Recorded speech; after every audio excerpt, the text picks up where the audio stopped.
Okay, let's talk SEC football, and of course, two divisions. And we start with the East. I know most of the time we would start with the West because that's the best division. But Georgia, they're the defending champs. So we start with Georgia and the Bulldogs, Kirby Smart. A couple of things regarding last year, and we talked about it a lot when we were going over the whole playoffs every week and how everything went down. That first of all, let's talk on the good side for Georgia. Let's get on their bandwagon here. Uh, they could have folded. You know, they had the undefeated season. They were everything. Oh, it's Georgia, Georgia, Georgia, and then they lose to Alabama. Here they go again. There's no way mentally they could come back and win in the playoffs after that loss. It's over. So we give them a lot of credit. They were able to do it. They broke the wall, broke down the wall finally. And now with all this great recruiting, Kirby Smart has been able to produce at Georgia. Maybe this is just the beginning of an Alabama type of dynasty. Okay, now let's take a look at the other side. The other side is, as a fan, here we go again. You got a team, they lose a game against a team, and then because it's the mighty SEC, they get a replay. They get to go and play them again. And of course, when they play them again, that team is completely banged up. All of their players, or the key players, are like not even available except the quarterback. And of course, when you get to play a team a second time when you're that evenly matched up and the other team's got all the injuries, it's going to be hard for that team to beat you a second time. So, okay, but realistically, it doesn't matter how it all went down. Georgia won, and they now will be able to walk proudly. And hey, we're now the big dogs. So whether they can do it again this year, I actually doubt it. I think they're going to be strong as usual. But look, they just lost so much talent on defense last year. So much talent. And offensively, they should be fine. They should be just as good, a matter of fact, on offense because they got so many explosive players. But it's that side of the defense that I don't know. I could see them, of course, maybe making the playoffs again, but it's so hard to win back-to-back national championships. Alabama doesn't do it very often, if at all. What did they do it once? Did they do it once? Saban, back-to-back? I believe he did it once, yes. So even he only did it, I think, once. So I don't think they're going to do it again, but they're going to have a very good year as usual. Well, I think the trump card that Kirby Smart can play this football season. You mentioned he's depleted as far as the defense is concerned. They were just rated their defense in the NFL football draft. That spoke of how well they were. One of the all-time best defenses, perhaps ever in college football. Ever in college football. So they got rated, and now they have to start anew there that way. But if you take a look at what happened last year, Kirby Smart knew he plays and coaches like his name. He's very, very smart, and he knows what he's doing here. He started 49% of his starts were by underclassmen last year. So he realized that he's going to be losing a boatload of players, and he gained a lot of experience for these kids coming back. So that's how they did it. That's how they do it at Alabama. That's exactly right. They just plug and play because they recruit so well. Yeah. They've only got 10 of their 22 starters back due to the Georgia Bulldogs, but that doesn't worry him a lick. Again, we talked about defensively. If you took the returning experience, they rank 122nd in the country because of the depletion of that staunch defense. But again, when you win a national championship, and I'm going to use this phrase, which we used a lot when we did our Group of Five conference previews yesterday, in fact. They are the hunted right now. Yep. Okay.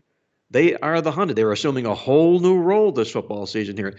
Every game on their schedule is going to be the number one game for every opponent. The teams they knocked off last year are going to be double incentivized to take on the Georgia Bulldogs. And they also read the press clippings in the offseason. We said their team theme this year in the Playbook magazine was too much bubbly.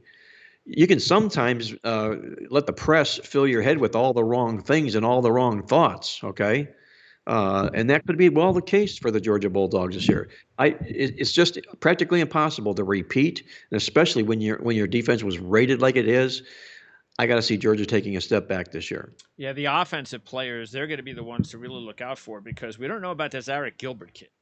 I mean, he was supposed to be the mega star. He's going to be a top 5 draft pick when he comes out, and he hasn't been able to really get on the field much. But now, supposedly, this is his season. He's going to break out, and Brock Bowers is there too. I mean, Brock Bowers is going to be a first round draft pick. So you got two first round draft pick tight ends. Now they don't have any explosive receivers though. They lost, their top guy Pickens last year and a couple other guys. They have talent, but they lost a little bit there. Quarterback return, so that's huge. But defensively, they do have a few star players. Nolan Smith, in my mind, could actually be. I think he's going to be. See, I didn't really know Dean was going to get passed by that much in the draft because of his size, but Nolan Smith won't. Nolan Smith is without a doubt in my mind, and I knew it even before coming into last year. He's the best linebacker on that team out of those two. And if you think Dean was a really good college linebacker, I mean, Nolan Smith is going to impress you again this year. So he's going to be a big part of that defense, and the schedule is going to be a lot more difficult as well, Mark, because they open up in Atlanta with Oregon. So it's like a home game, but Oregon with Lanning is kind of cool. So that should be interesting. If anybody knows Georgia, it's Lanning. But the other thing that is interesting is the fact that they have to go on the road a lot now this year. So at South Carolina, the neutral site against Florida, at Mississippi State, at Kentucky. So these are, so there are some road potential pitfalls there. Keeping in mind, they also have to play Tennessee at home, Auburn at home. It's a usual tough SEC schedule. I don't know exactly where they lose, but if they do slip up once, probably ain't going to matter. They'll still be invited to the playoffs. All 6 of their games away from Athens are against teams that were in bowl games last year. As you mentioned, a salty road schedule here. That's not going to bode well that way, at least on paper anyway, for the Georgia Bulldogs. And you mentioned about plugging players in. They had done arguably the best job of recruiting the last 4 years. It's Alabama, Georgia, Alabama, Georgia. The last 4 years, Georgia owns the #1 top-ranked recruiting class 2 times. So it means that they're ready to plug and they're ready to play. So will there be that big of a drop-off? Not likely, okay? My biggest concern here is I am not a big Stetson Bennett fan. Yeah. I know he got the job done last year. I know he will not be playing in the National Football League. Can he do it 2 years in a row? That's the biggest question to me. And the guy who was responsible for a lot of that recruiting will be on the sidelines in that first game when Oregon takes on Georgia. So Dan Lanning, yes. That could dictate Georgia's season, because if they lose that first game, they're going to have to run the table to make the playoffs, and that will not be easy, because that also includes the SEC championship game that they'd have to, because they don't play Alabama in the regular season, but they might have to play them in the championship game. All right, sticking in this division, and I really like the way the rest of this division is slowly. They're going to be a little bit better than last year. So Georgia was just so much better than everybody last year. It's not going to be the case this year, because Georgia lost the talent we talked about. So they're going to come back a little bit. But then all these other teams are going to start inching their way closer. And the team, to me, that is the most intriguing, probably, obviously, is Tennessee. Heupel is now in his second year. I just thought it was so funny that Milton, and I'm a Michigan fan, that he actually was starting there over Hendon Hooker, because Milton is just one of those guys that he has this like 100 mile an hour, 100-yard arm, but that's all he does. He's a terrible quarterback. But Hooker was sensational. And I tell you what, I don't know what his Heisman odds are. I'd throw a few bucks on him, because they can't be that low. So he's that good. They've got a dynamic running back in Small, a dynamic receiver in Tillman, Heupel's second-year offense. They're going to score a lot of points. So defensively, do they have what it takes? They do have some good players on defense as well, including Byron Young. And by the way, you're going to get confused all season long with Byron Young on Tennessee and Byron Young on Alabama. Yes, you That's are. another story. But yes, I think Tennessee is going to have a very good year this year. They're going to have to pay attention to the defense here. They coughed up 33.6 points a game last football season here. That has got to be addressed. You cannot navigate the Southeast Conference with a mediocre defense, and that's not even a mediocre defense. Sure. That was a bad defense. So that's going to be priority number one for Tennessee this football season. But they're doing a great job recruiting here of late, which means their depth is beginning to multiply and add up for this football team. So many years in the past, at the beginning of a football season, Tennessee was always the team that everybody talked about to watch out for, and they never delivered the goods. So disappointing they've been in the past. They've got the makeup on this football team here to be a football team that can pull upsets and be a surprise type football team. You mentioned this division here.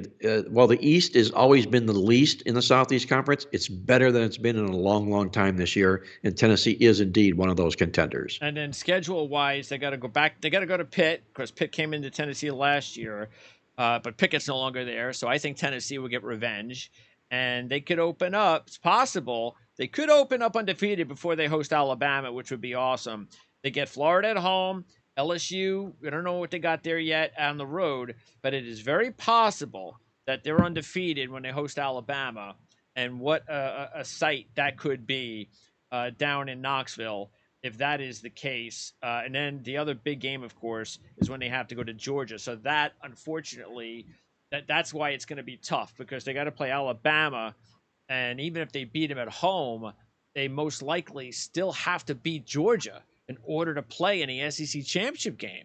Because if Georgia and Tennessee both lose once and Georgia beats Tennessee, I just guess there's a head-to-head situation there in the SEC. It could be ranking, but Georgia would be ranked higher than Tennessee at the point. So yeah, it's going to be a big ask, and probably too much to ask.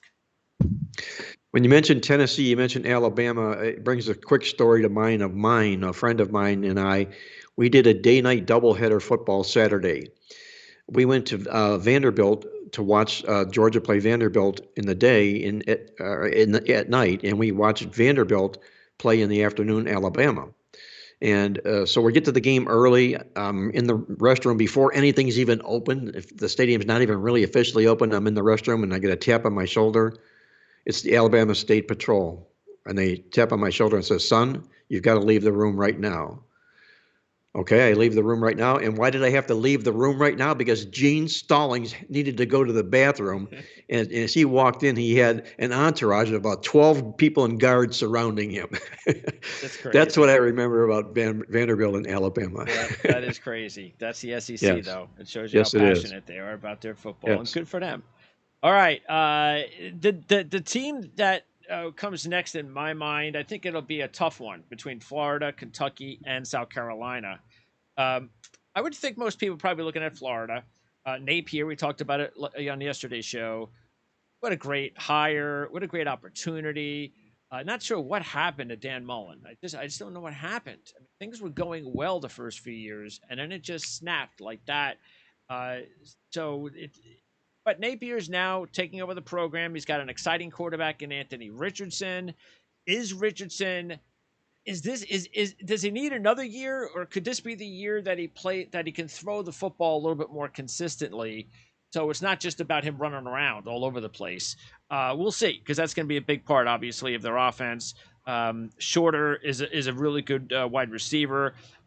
Defensively, that is really where I think Florida has got to make hay if they're going to be competing with the big dogs in the SEC. They've got to play that kind of SEC dominating football, and they got to recruit. And can Napier recruit there? Can he turn things around there? I think he can. I don't know how fast he can do it, though. Well, he's going to have to out-recruit Mario Cristobal in the state of Florida. That's a little bit of a tough ask to begin with. You're talking about Anthony Richardson, and can he be the guy there? I do know this, that in the hype of everything about Richardson and the buildup of him, you know what his nickname there was? AR-15. They had to tell him to ditch that nickname. AR-15 does not fit in today's society. That's true, yeah. So we won't be reading about that. I still think, though, that Billy Napier will do a good job with the Florida Gators. I don't think they're going to be in contention to win this division, but I still think they'll be a good football team. They'll be a bowl team by season's end. Yeah, and the guys to keep an eye on defense, you got Gervin Dexter, Brenton Cox, and Ventrell Miller. So they have some good players on defense, good players on offense, but it's really like a lot of teams in college football, especially in this division, they got to get good quarterback play. And Who knows? Anything is possible. And if Anthony Richardson, if he's got it, then watch out. Florida could be a big surprise. Schedule-wise, tough. Their schedule opening up in September has got to be up there among the toughest in all of college football. They open with Utah, and they end September at Tennessee. Not a good schedule at all. In fact, Billy Napier probably realized what it was he was getting into when he opened up. The breather has to be South Florida. And that's not going to be a total cupcake, but it will be a no. breather. And when you take a look at all those other teams, like Kentucky too. Right. They'll win the football game, but will they beat the number? That's going to be another question, because you and I both think South Florida can be a bit of a point spread champion this year. But they do open up tough with Utah and Kentucky. We haven't talked about them yet, how good this football team is going to be this year. So if they don't get past Utah and Kentucky upends them, they could be 0-2 hosting South Florida with Tennessee on deck. Billy Napier could end up probably asking himself what he made that move for. And speaking of Kentucky, Mark Stoops has just done an incredible job at Kentucky. Before he took it over, the program, I mean, they go to a bowl win every 4 or 5 years. That's about it. And now they're going to a bowl every year. So I think it's a remarkable job. He's done a great job recruiting. Most of it has been on defense. And once again, he's got a really good defense coming back. He does lose some key players, though, but he'll be okay. The big question is going to be Will Levis, the quarterback, the transfer from Penn State, and whether or not he's the real deal. There's a lot of draft nicks out there, first round. He could actually be the first quarterback taken. He's that talented. There's a lot of talent there, but there's also a lot of inconsistency there. So I'm not willing to say that he's a lock first round draft pick yet, but if he lives up to the hype, and he could be that good, and he puts it all together, Kentucky could be awfully dangerous again. Well, the problem with him this particular year is their offensive coordinator bolted, and he's now with the LA Rams, Liam Cohen. So that's a big, big loss for Kentucky, more so than any player, to have to plug a new offensive coordinator into a team that was really on the come offensively. They're going to also be tested this year. 10 of their 12 opponents were in bowl games last year. That makes for a very, very difficult schedule here. But I'm a big Mark Stoops fan, and he did something really, really unusual last year. If you consider the fact that they were minus 11 in net overall turnovers last year, yet they still won 10 games, that's almost incredible. That should bode well for them this year. Right. To be, because you figure the minus 11 is going to improve. Yep. If it gets back to 0, it's a big improvement. Yep. Okay. So, that edge will be working in his favor here as well. So I really like this Kentucky football team because I like this coach. Yeah. You have players like Jaquez Jones, Keydron Smith on defense, J.J. Weaver. Let's not forget Christopher Rodriguez, the running back. So they got the quarterback, they got the running back. They've got a good defense schedule, like you said, at Florida week 2. And they also got to go to Mississippi, Tennessee. And then at home, you got Georgia. And that's going to be late in the year. And even the games, even the non-conference games are not gimmies. At least they're at home against Northern Illinois and Miami of Ohio. So that's the one saving grace there. And most of their games this year are at home. So that's a good thing there. Even though it's a tough schedule, there won't be a cakewalk all year, with the exception of Vanderbilt and Youngstown State. They do have a majority of their games at home. And Vanderbilt's going to be up a little bit this year here, too. They're the dregs of the conference and have been for the longest time. We'll talk about them in a bit.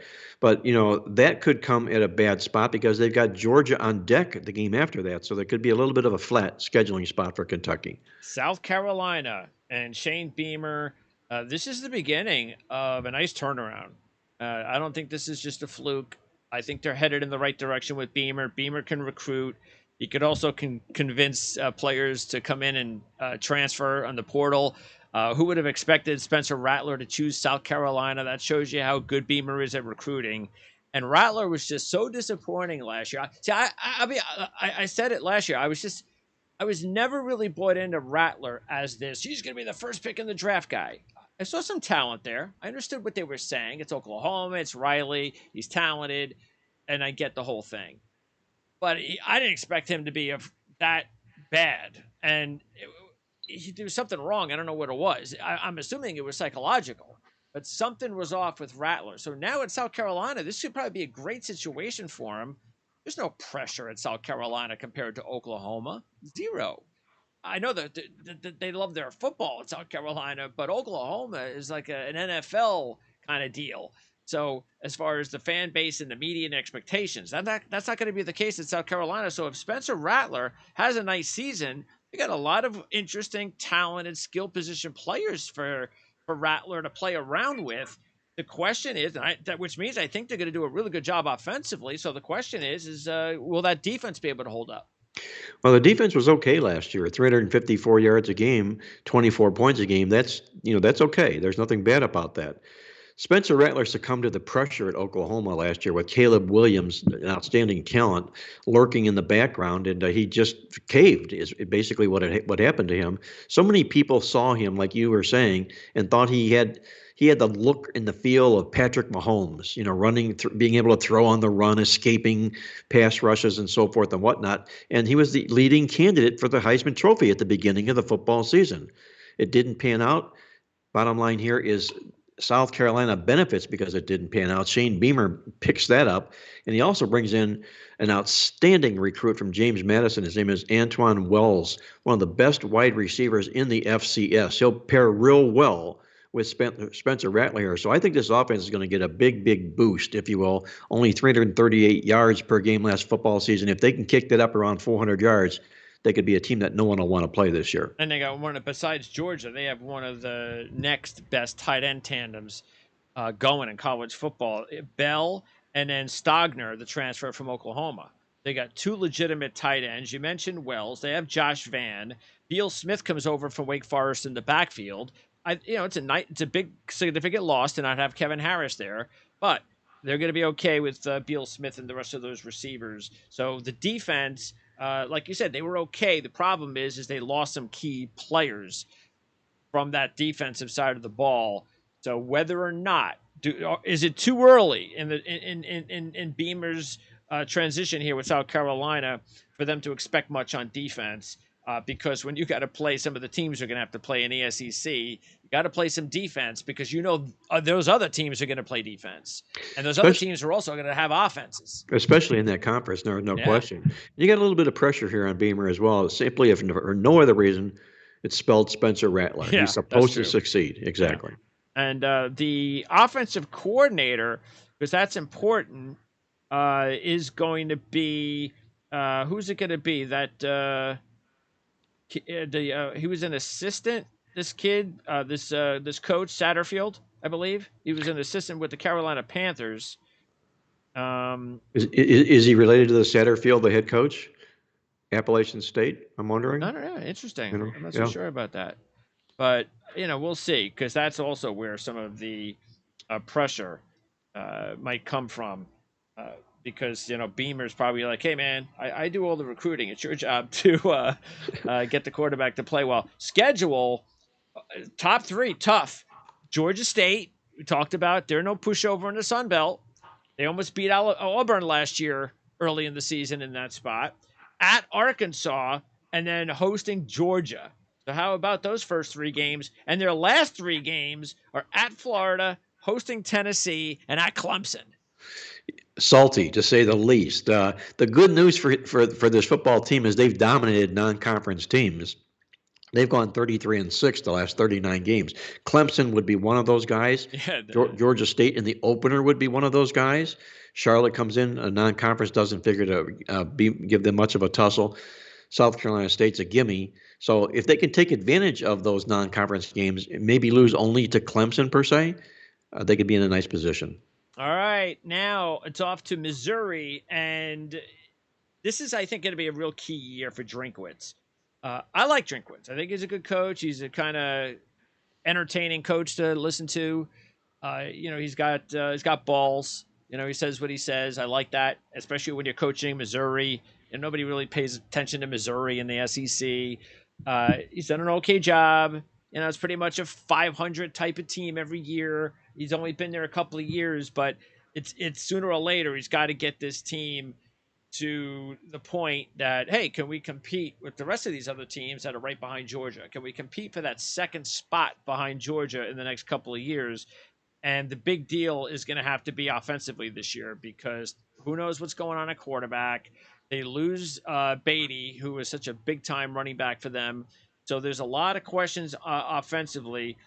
Most of the guys returning, the quality players are better on the defensive side of the ball. But I don't know whether or not they have enough on offense to compete in the SEC this year.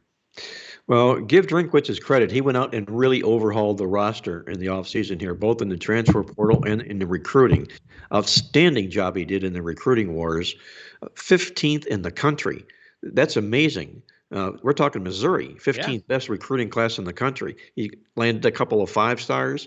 He's very excited about what's going on with this program, and he's selling it, which is the main thing. If the players buy into this, like you say, he's a kind of a football coach that I think can get the best out of these players. You look up and down his schedule this year.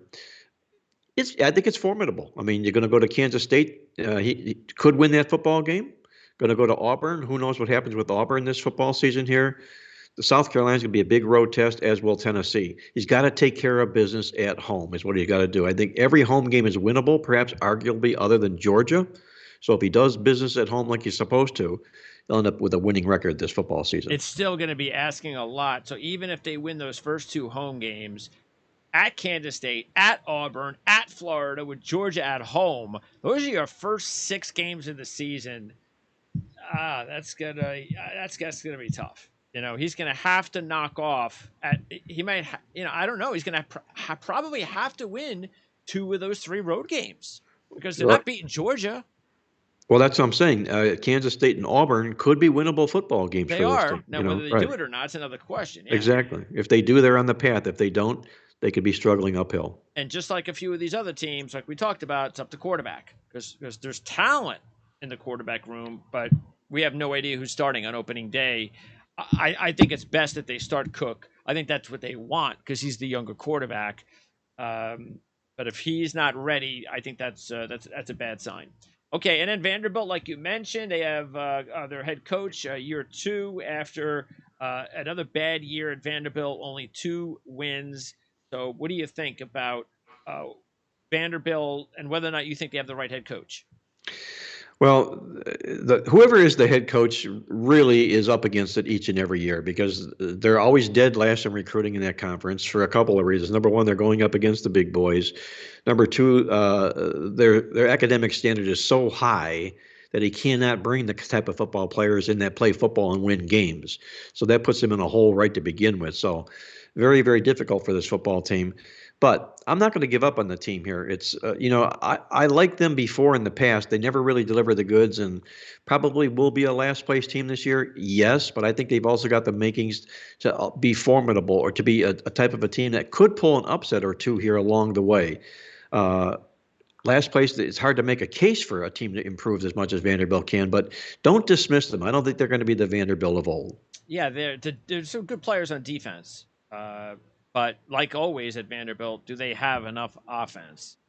And usually they can, they have like a running back that excites you. And okay, maybe they could pound off a few wins here and there. But I don't know. I don't know about them this year on offense. We'll see. But I do think they have a defensive coach. They got some talent on defense. Maybe the defense can keep them some games this year. Well, they're going to have to win games the old-fashioned way. They're going to have to outstat opponents. The only opponent they out-yarded last year was East Tennessee State in their season opener. They went winless from that point thereafter here, so they're going to have to execute a lot better on the playing field. All right, now let's talk about the West and Alabama. So Alabama, Nick Saban again, they're going to be ultra dangerous with Bryce Young at quarterback. He's only a sophomore, so it's lucky that he's a redshirt sophomore because chances are he'll be gone at the end of this year and off to the NFL. But the rest of the offense, you're talking about having to replace Jameis Williams. That is going to be very, very hard. They also have to replace Mechie, even though he was hurt. But those are 2 big explosive players that they have to replace. Burton, they get him from Georgia, so that'll help a little bit. They get Gibbs from Georgia Tech at running back. That'll help a little bit. But I can't see them being as explosive as last year. They're going to be dangerous as always, but I just can't expect them to be that dangerous. The question is, at some point, I think, in order now for Alabama to win national championships in the next year or 2, I think they have to be a little bit better on defense. And I think they were okay and better, and they had the talent on defense, but the secondary wasn't really that dominant, like the typical Alabama Nick Saban dominant secondary. Will Anderson could very well be the top pick in the NFL draft next April. There's a lot of other talent on defense. This is the makings of maybe one of his best defenses in some years. I think if this defense can do that for Saban, be the best defense we've seen since the early championship days when his defenses really carried them into the championship, then I think they have a legitimate chance to do it. They still are going to be there. They're probably going to be smoking, a playoff berth. But I don't know. Offensively, like I said, I think it's going to be tough when your Heisman quarterback comes back, which is very rare, whether or not he can kind of duplicate that when the talent is not as good as it was the previous year. Well, the defense stepped up last year finally for the program here. They improved 49 yards a game, only a 303-yard defense, and that's where they're going to have to continue their improvement. Nick Saban hung his hat on his defenses in the past when he won those national championships. He knows he's got to improve that way this particular football season. The thing also that works for Nick Saban is the fact of how he bowed out last year. If you take a look at whenever he's been with Alabama and they've had a 2-loss season, his teams have gone 77-6 combined the follow-up years. That's pretty strong. And whenever his team loses a bowl game to end the season, they're 64-6. 4 times winning national championships, doing just that. That's the roles that he's in here this particular year. So he'll be playing with a lot of fire and a lot of revenge in his eyes this particular season. They're going to be double-digit favorites in every game they play this year. It's kind of hard to step in front of a team like that and say they're not going to be in the college football playoff. Here's the thing, and this is why I wonder, and I like what you're saying because that rebound from not winning a national championship, that kind of deal, after being the champions, I can see that as a reason to be optimistic for Alabama to come back and win another championship. But let's keep in mind that they were very fortunate to make the playoffs last year. If Auburn does what Auburn should have done, Alabama loses, they don't even get to the playoffs. Let's throw in the fact that they didn't win. And again, I think injuries had a lot to do with that. But also, this year, defensively, on the road, they got to go to Texas. They got to go to Arkansas. They got to go to Tennessee. They got to go to LSU. They got to go to Ole Miss. They would have to play and win in the SEC championship game. All of their tough games, only one tough game is at home, and that's the revenge game against Texas A&M. All of their other toughest games are on the road. That's going to be a big ask. It is a big ask for a football team, for any team, even Alabama. But again, I'm going to allude to the fact that they will be double-digit favorites in every one of those road games. So if they don't play well, it means they obviously tanked in a football game like that. The other teams are all capable of getting up for and pulling a rug out of Alabama, especially on their home field with a frenzied home crowd behind them doing just that. But and I hate backing favorites, and I hate backing teams that are supposed to win championships because they're targeted. And Alabama will be targeted, but I think there's a little bit of a different Alabama we're going to see this year, and that's going to be that Alabama football team that is coming out with fire in their eyes because of what happened last year. It's always better to side with Alabama the year after they don't win a national championship. There's no question about that. Texas A&M, Jimbo Fisher. Boy, you just I guess Texas A&M fans got to love this NIL deal stuff because they're bringing in a lot of guys in recruiting over the last few years, and the NIL deal thing, and writing up checks, and players are coming in there and earning some nice money playing for the Aggies. Can he put it together? We know he's won a national championship before, Jimbo Fisher. He beats Alabama last year, which was a huge win for the program. So now there's so much expectations. This is supposed to be our chance now to win the division, play in the SEC championship game, take over, sort of like Georgia, take over. I really like the quarterback move for Max Johnson. That from is a nice LSU. Yeah. upgrade. Yeah, that's a nice upgrade. Even though they got an exciting young quarterback in King, he needs let him sit the bench for another year. Max Johnson, I think he's the perfect type of quarterback. They've got an explosive running back. They got an explosive wide receiver. I'm a little bit worried about the defense. They lost some key guys on defense, several key players. But again, he's recruited really well. So let's see some of these young players he's recruited, sort of like no names until this year types. Let's see that next wave of players make him look good on the recruiting trail and actually do it on the football field because we know they're very talented. They are a very talented team. They had their best recruiting class ever in school history last year, number one overall in the country. So he's got a lot of great players here to talk about, to be able to fill some missing holes because they were going to be a little bit light as far as returning starters go, but that's by the wayside right now. My biggest concern for them is the middle of their schedule. If you take a look here, they've got 4 games in a row away from home at the end of September through almost the end of October. Arkansas, Mississippi State, Alabama, and South Carolina. They are not going to make a successful 4-0 road trek against those 4 teams. I'll tell you that right now. It's just too difficult to have to ask teams in the Southeast Conference to do just that week after week after week. They'll get tripped up somewhere along the way, which means if they do get tripped up along the way, they had better hope it's not Alabama. It's not Alabama. Exactly right. If it's not Alabama, if they can beat Alabama, they'll be in contention for the talk. But if it is Alabama and that's their loss, then they might not have any bullets or anything left to say about getting to the playoffs. They have to play Appalachian State, maybe the best team in the Sun Belt. They back to back with Miami. It was going to be much improved. So those are the 2 games that they play before they got to go on that road trip.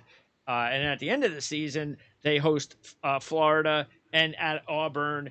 Yeah, it's. I think the schedules just might be. Maybe it's a year too early. Maybe Young has another strong year, and he heads off to the NFL next year at Alabama, and then next year is Texas A&M's year. So that's kind of the way I'd be thinking about it. I just don't know if that schedule is just really.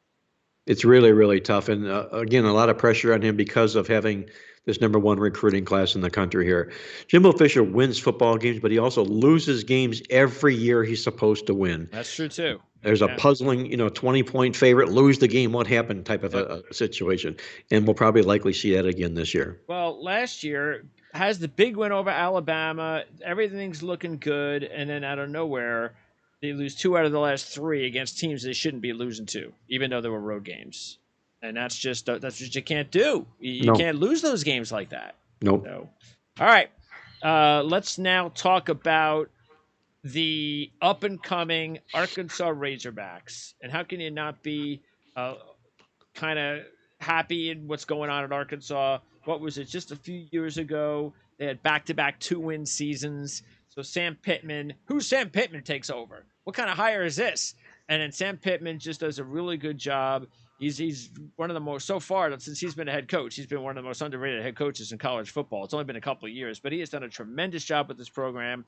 He loses his all-world wide receiver, Burks, but he's got his quarterback back, KJ Jefferson, and he came on last year, came from nowhere, had a tremendous first season, banged up a little bit, and that's because he's a big guy. He's gonna run around a little bit. He's gonna get hurt sometimes if he keeps that up, but hopefully he can stay healthy. They've got an exciting running back room. That's going to help out. So I think they're going to be really, even though they lose Burks, they should be okay on offense with the quarterback returning. So it's going to be up to that defense. There's some quality players on defense, but they've also lost a lot of really good players on the defensive side of the ball. That's where I think I'd be a little bit more concerned. But still, Arkansas is going to have another nice year, and they're probably also going to pull off at least one really good upset. Will they win 9 games this year like they did last year? I don't think so. only because it was a tall, tall mountain that they climbed last football season. And a lot of those teams they beat, they're going to be going into revenge this year. So the other football teams will be a little bit more focused. It wasn't an Arkansas football team that came in and had just won 7 games the previous 3 years. Now it's an Arkansas team that won 9 games last year and is a player inside the Southeast Conference. So he's going to have to overcome that. We're going to find out how good of a coach he is. He's done a great job recruiting, but we're going to see how good of a coach he is this football season here. But all in all, as much as I like Sam Pittman, I think this team goes backwards this year. Oh, okay. I think they could pull off 9 wins again, including the bowl, of course. That first game, Cincinnati. We talked about it on yesterday's show. Yes. That's a big one because we don't know what's going to go on with Cincinnati. They lost some major players, but that's a game you have to win. And then SEC right away, right after that at home. I think they could be 3-0. I think they need to be 3-0 if they're going to have a quality season when they have that yearly matchup with Texas A&M at Arlington. And let's remember, they had that nice win over Texas A&M last year. That was an impressive win, and I'm sure Texas A&M wants revenge. So, and then right after that, they got to play Alabama. That's a tough schedule. Okay, Mississippi's next. Lane Kiffin. Looks like Lane Kiffin is the right fit at Mississippi. You just have no idea how long Lane Kiffin is going to be around. It's the SEC, so I can't imagine, but you never know where Lane Kiffin would go from here. You know, he's probably not going to be Mississippi's coach for the next 20 years. He's just not that type of guy. But no, I think that there's more success on the table. Yes, he loses his quarterback, Corral, but he makes a nice move to get Jackson Dart from USC. So he's got a lot of talent. He also did a nice job transferring in Zachary Evans, the running back. So he made some really shrewd transfer pickups, which is going to help out, including at linebacker with Troy Brown. I think they're going to be competitive. You know, they're going to be an exciting team to watch. And I think their schedule, we just talked about two teams that had some murderous schedules. Mississippi's schedule is a little bit better. I think they have a chance to kind of get some steam early on in the season where if things go really well for them and Dart is a good quarterback, it's possible they could be undefeated when they take on Texas A&M on October 29th.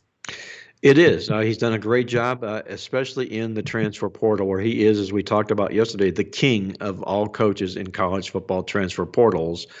And he did a great job bringing those players in. You mentioned Jackson Dart, Zach Evans. He brings in Ulysses Bentley, a running back from SMU who is rushed for over 1,500 yards. So what he does, for people who didn't see the show yesterday, the reason he's the king is because the players that he brings in from the transfer portal weren't only 4- and 5-star recruits. They were players that started at the school that he's bringing them in from. So he plugs them right in, and they're counted as starters here for his football team. So he knows what he's doing. He's got his own game plan, and it's working real well for him. My concern is a couple of trap spots in his schedule here this year. You look at how he should open up well. Yes, I'll agree, but I'm going to be a little bit concerned about that Kentucky game on October 1st. Sure. You know, that's we talked about Kentucky earlier on in the show. Homecoming. There you go. That's exactly right. Homecoming, and he's got nothing before, nothing afterwards. So it looks like this could be a easy spot for them. But whenever it's too obvious, it isn't. He's got to go to LSU and A&M. Back-to-back weeks, followed up with Alabama. Oh, the schedule gets a lot tougher starting in that Texas A&M game. Exactly right. So he's going to have to make the best of it in the beginning of the football season. You know, he's got 3 losing teams to open up the season. And in fact, if you look, you go even further than that. He's got Tulsa and Kentucky, 2 bowl teams after that, but he's got, then again, 3 more losing teams after that. So the schedule is, it really is workable for him this football season here. And he can make some noise. There's no question about that. Mississippi State will stay in state, and Mike Leach, everybody was caught off guard that Mike Leach became the head coach at Mississippi State a couple of years ago. And things did not go well in year 1. But last year, things turned around a little bit. And that has to do with Will Rogers, the quarterback. So he's got himself a very nice quarterback who's going to be there probably for another couple of years. He's not one of these rocket arm kind of guys that is going to be a first-round pick at this point. Got a long way to go before he might turn into one of those players, but there's a lot to like. He's a very accurate quarterback.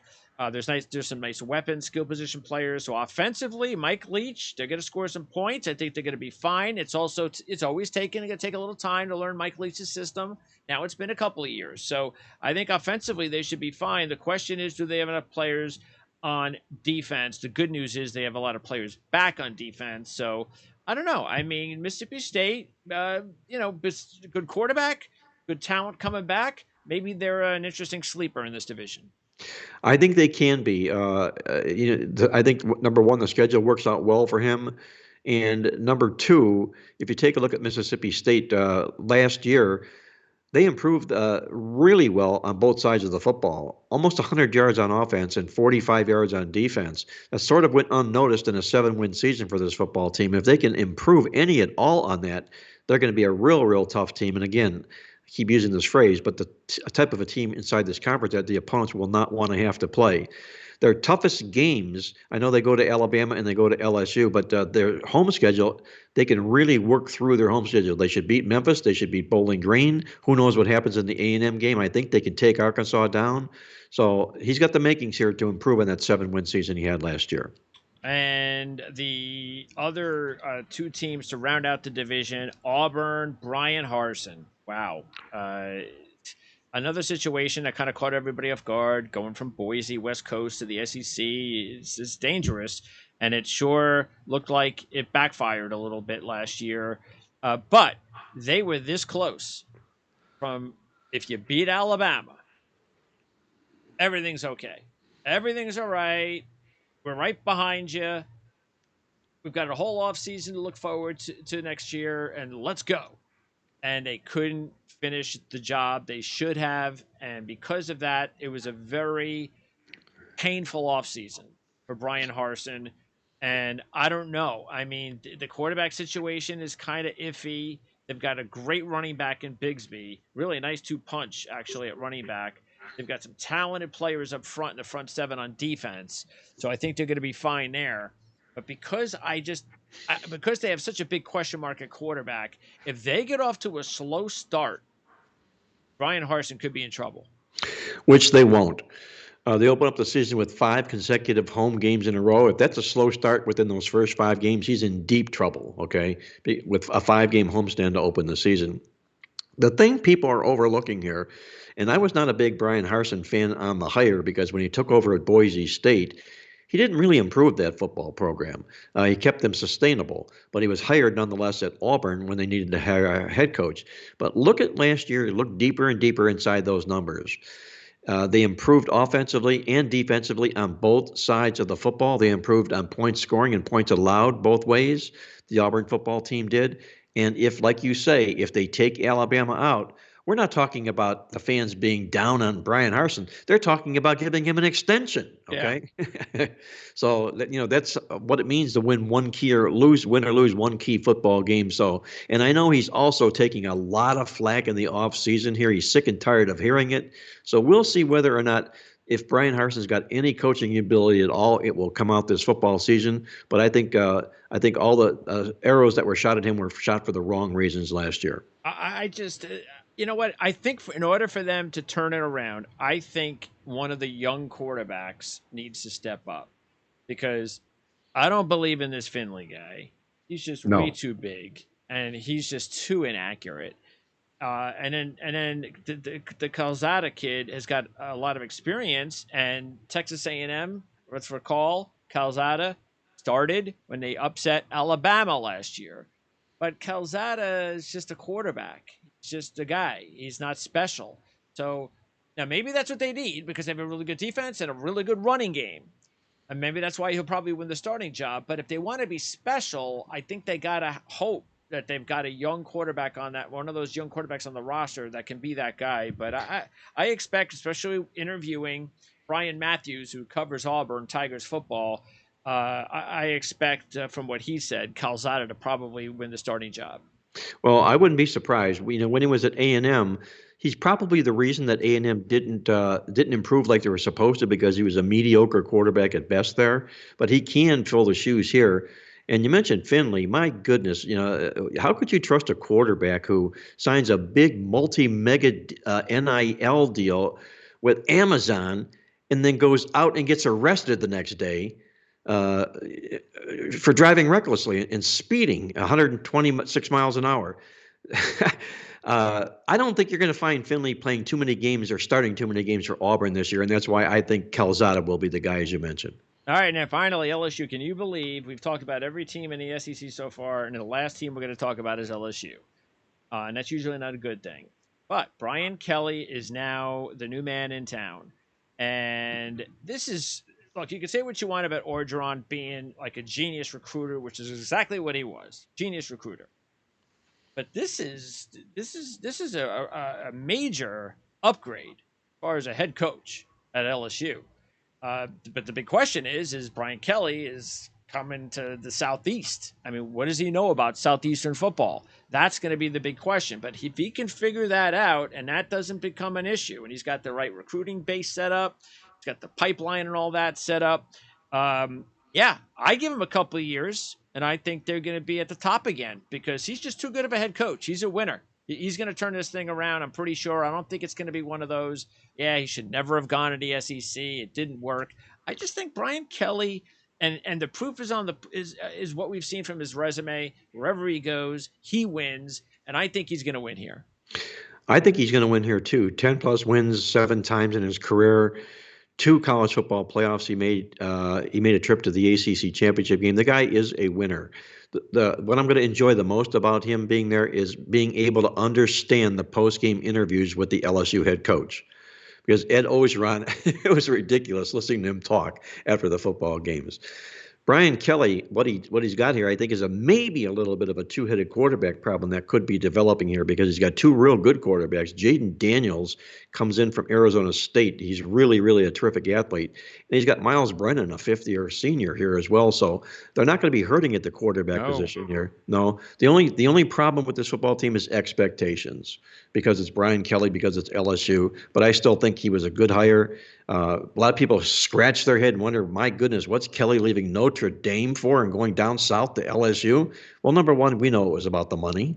But he can also help revive this football program because this football program has been 2 years in a row without a winning season here. That'll end this year with Kelly. Yeah, but speaking of expectations, this could be a team to get behind because in year one, I think the expectations are going to be a little bit, okay, maybe we improve from last year. We'll get to a better bowl. There'll be brighter horizons, and yeah, but we're not going to compete for a championship. Not this year.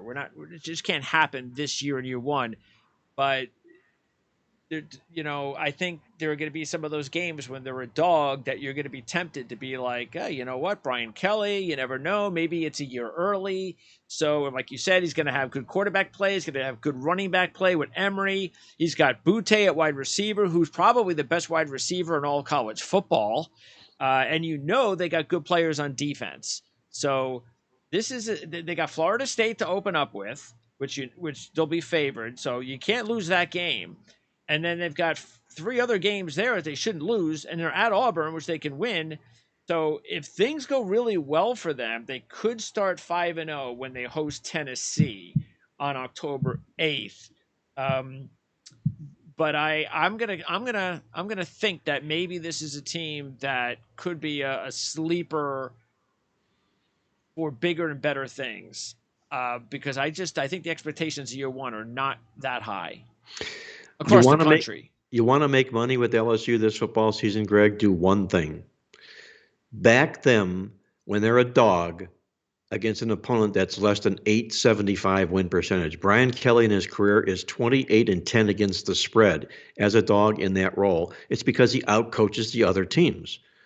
That could be at Auburn on October 1st. Exactly right. And wherever he dogs up, he could dog up at Florida, possibly. Who knows? You don't know. He could dog up at Arkansas. Maybe it depends on what Texas Arkansas is doing.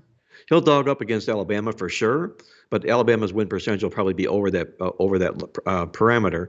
So keep an eye on that. There could be 2 or 3 nice tickets to cash with LSU this year with Brian Kelly in that role. And look, I haven't seen the national championship odds yet. We're going to have our predictions on divisions and playoffs and national championships, and we're going to go over the futures. We'll give our sleepers and all that. That's going to be on our show in 2 weeks on the 24th. But I'm interested to see what they're. What do you know what it is? Because I'm going to guess. I haven't seen any futures at all. I'm going to guess it's probably somewhere around. Maybe because of name recognition, it's 40 or 50 to 1. You're talking about LSU to win a national Yeah. championship? What do you think it probably is? I'd say you're in the right range. Yes, I'd say you're in the right range. Number one, they're a quality team out of the SEC, but they have to come out of other better teams in the SEC. So Sure. that makes the price probably in that range. Yes. Okay.